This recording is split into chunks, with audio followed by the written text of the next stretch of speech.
ఇకపై మీకు ఇష్టమైన ఫేవరెట్ సీరియల్స్ యొక్క ఫుల్ ఎపిసోడ్స్ యూట్యూబ్లో అందుబాటులో ఉండవు. కేవలం సన్నెక్స్లో మాత్రమే ఫ్రీగా చూడొచ్చు. మనకి ఉండవా? ఆ మగాళ్ళని కని పెంచి పోషించేది ఆడవాళ్లే కదక్కా. నువ్వు చెప్పింది నాకు అర్థమవుతుంది ఆనంది. కరుణాకర్ లాంటి మగవాళ్ళు ప్రతి చోట ఉంటారు. అలాంటి వారితో మనం పోరాడుతూ ఉండలేం కదా. పర్వాలేదక్కా, అతనేం చేస్తాడో చేయమను. నేనేం చేయాలో నాకు తెలుసు. నా గురించి నువ్వేం బాధపడకు. జరిగేది జరగని, అంతేగాని రాజీ పడి నేను బతకలేనక్క.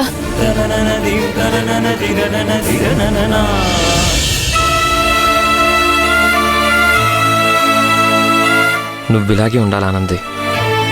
నేనెప్పుడూ తోడుగా నీడగా నీ వెంటే ఉంటాను.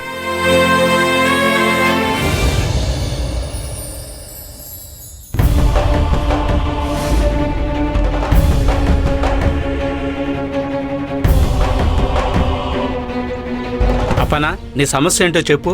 అయ్యా, అప్పన్న మన ఫైనాన్షియల్ అన్నయ్య దగ్గర తన ఇంటిని తాకట్టు పెట్టి డబ్బులు తీసేసుకున్నాడు. ఫైనాన్షియల్ అన్నయ్యకి పరిస్థితులు బాగాలేక డబ్బులు అవసరం వచ్చి అప్పన్నను అడిగితే తను ఇవ్వలేకపోయాడు. తరువాత ఫైనాన్షియల్ అన్నయ్య ఆ పత్రాలు నాకిచ్చి పవర్ ఆఫ్ అటార్నీని నాకు రాసిచ్చాడు. అప్పన్న తీసుకున్న 10 లక్షలు నా దగ్గర నుండి తీసుకుని వెళ్ళాడు. అప్పన్న తీసుకున్న డబ్బుని వడ్డీతో సహా నన్ను వసూలు చేసుకోమన్నాడు. ఇప్పుడు నాకు ఆ ఇల్లు అవసరం ఉంది కాబట్టి అసలు వడ్డీ ఇచ్చేంత వరకు ఆ ఇంటిని ఖాళీ చేసి ఇవ్వమని అప్పన్నను అడిగితే తను కుదరదు అని అంటున్నాడు. ఈ విషయంలో మీరే నాకు న్యాయం జరిపించాలి. ప్రెసిడెంట్ గారు, అప్పన్న రాజన్నకున్న సమస్యను మీరే మాట్లాడి తీర్చేయండి.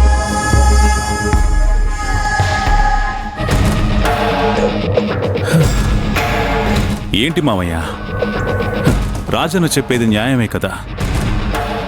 ఆ ఇల్లు ఖాళీ చేసి ఇచ్చేయచ్చు కదా. ఏంటయ్యా, ఎలా ఖాళీ చేయమంటావు? నేను ఇల్లు తాకట్టు పెట్టి డబ్బులు తీసుకున్నాను. మాట ప్రకారం నేను ఆ డబ్బులు కట్టలేకపోతే, వడ్డీ డబ్బులు కూడా సరిగ్గా ఇవ్వలేకపోతే అప్పుడు నేను మాట తప్పిన వాడిని అవుతాను.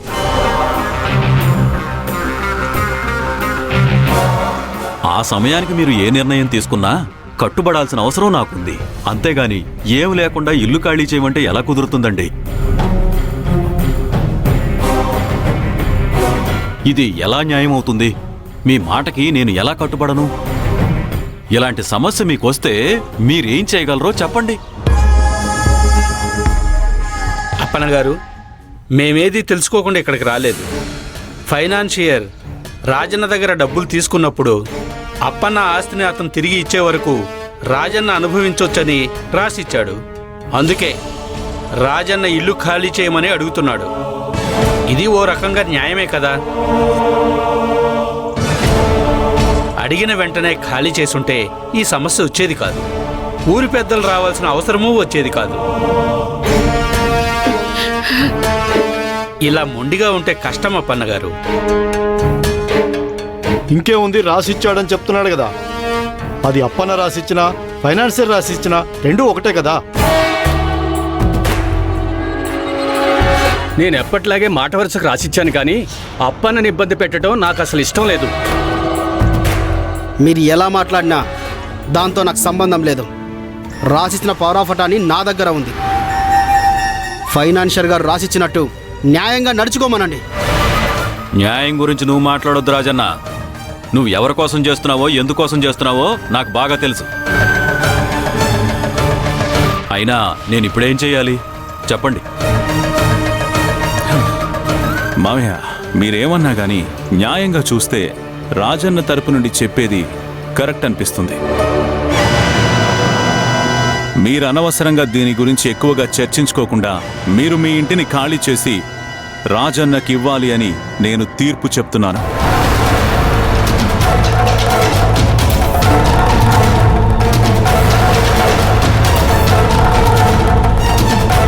ఇది నాకు న్యాయంగా అనిపించట్లేదు ప్రెసిడెంట్ గారు. తప్పు నేను చేస్తే అప్పన్న ఎందుకు శిక్ష అనుభవించాలి? నేను రాజన్నకి డబ్బులు తిరిగి ఇచ్చేస్తాను. అప్పన్న ఇంటి పత్రాలను నాకు ఇచ్చేయమని చెప్పండి. పత్రాలు తాకట్టు పెట్టి మళ్ళీ వద్దనటానికి ఇది చిన్నపిల్లాట కాదు. నేను 10 రకాల వ్యాపారాలు చేసేవాడిని. ఇంటి పత్రాలు తీసుకొని 10 లక్షలు ఇచ్చానంటే దాంట్లో కూడా ఆదాయం చూడాలి కదా. మీరు 1% వడ్డీయే నాకు ఇస్తున్నారు. దానివల్ల నాకేంటి ప్రయోజనం? ఇప్పుడు ఇలా మాట్లాడితే ఎలా రాజన్న? నువ్వు 1% వడ్డీకి ఒప్పుకునే కదా నాకు డబ్బులు ఇచ్చావు. ఇచ్చాను అని ఒప్పుకుంటున్నాను, కానీ వేరే విధంగా ఆదాయం చూడాలి అనుకుంటున్నప్పుడు మీరు అడ్డుపడుతున్నారు కదా. ఇది మీకు సంబంధం లేని విషయం. మీరు మాట్లాడొద్దండి. దీనికి నేను ఒప్పుకోను రాజన్న. లేదన్నయ్య, నా గురించి నువ్వు ఇబ్బంది పడద్దు. వదిన ఆరోగ్యమే ఇప్పుడు ముఖ్యం. నువ్వు ఆ పని మీద ఉండు. లేదప్పనా, వీళ్ళు మాట్లాడే విధానం చాలా తప్పుగా ఉందప్పనా. పోనీ వాళ్ళ పాపం వాళ్ళది. రాజన్న, ఇప్పుడు మీకు కావాల్సిందేంటి? నేను ఇల్లు ఖాళీ చేయాలి. సరే, నువ్వన్నట్టే ఇల్లు ఖాళీ చేసిస్తాను.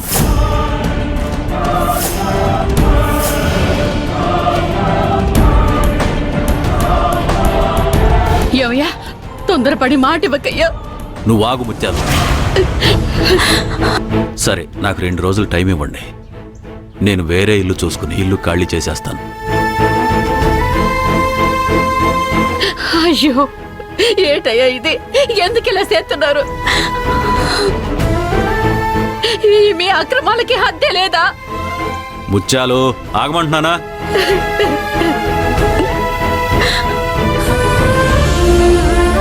మా దగ్గర డబ్బు లేకపోయినా సొంత ఇంట్లో చాలా గౌరవంగా బతుకుతున్నాం. అది చూసి మీరంతా ఓర్వలేకపోతున్నారా? ముత్యాలు, ఆగు.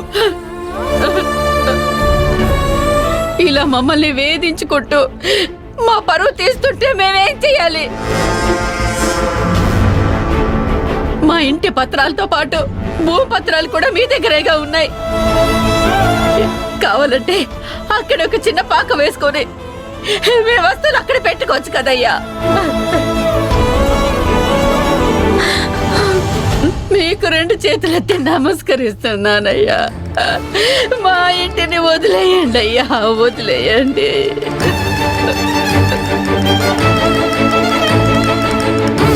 ముత్యాలు, నువ్వు ఆపుతావా ఇంకా?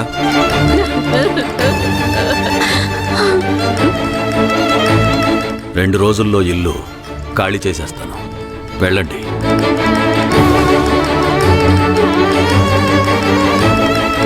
ఇంకేంటి, మామయ్య చెప్పాడు కదా, 2 రోజుల్లో ఇల్లు ఖాళీ చేస్తాడు. అందరూ ఇక బయలుదేరండి. 2 రోజుల్లో ఇచ్చిన మాట ప్రకారం ఇల్లు ఖాళీ చెయ్యాలి, లేదా మేమే ఇంటి లోపల ఉన్న సామాన్లు రోడ్డుపై పడేస్తాం. గుర్తుపెట్టుకోండి, అందరి సమక్షంలో చెప్తున్నాను. సరే సరే, అలాగే చేస్తారు. పదండి. అయ్యో, సరే, వస్తాం ప్రెసిడెంట్. వస్తామండి. వస్తా అప్పన్న. ఉంటాను ప్రెసిడెంట్.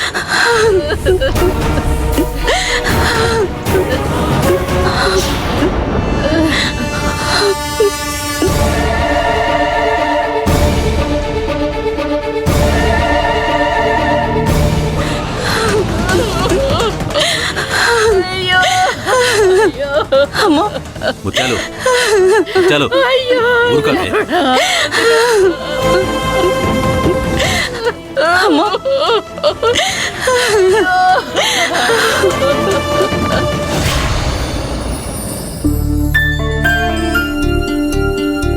అరే, సైకిల్ పంచర్ అయిపోయిందేంటి?